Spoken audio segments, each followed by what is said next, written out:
What is a zine? According to Merriam-Webster Dictionary, a zine is a non-commercial, often homemade or online publication devoted to specialized and unconventional subject matter. The historical pamphlets distributed by Martin Luther in the 1500s can be considered the first example of zines. He combined art and text, expressing views and promoting messages concerning religious reform. As seen in the drawings, Luther felt that religious leaders should be humble servants of God, not righteous and corrupt.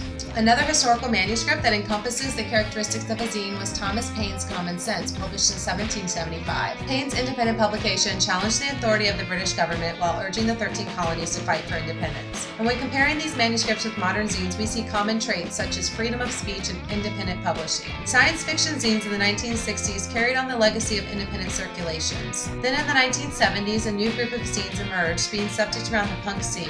And it's easy to see that this type of publication aligned well with the people who label themselves as punks, since the subculture is characterized by anti-establishment views and the promotion of individual freedom. Then in the 90s, there was a wave of feminist zines that were distinguished by their raw and explicit nature. The content pushed the limits of talking about somewhat taboo subjects like sexuality, including LGBTQ perspectives. In the late 90s, the internet replaced many of the print publications, and zines were thought to be a lost art form. However, by performing a simple Google search, one can see that online zines do exist, and some of the larger publications include Name Magazine and Shabby Dollhouse. So the question becomes, how can zines be used in education? The design, creation, and distribution of zines can be integrated in the confines of a classroom. In fact, students see the creative project as ultimate freedom. Students can be given the task to create zines either individually or in small teams. They can choose anything to write about.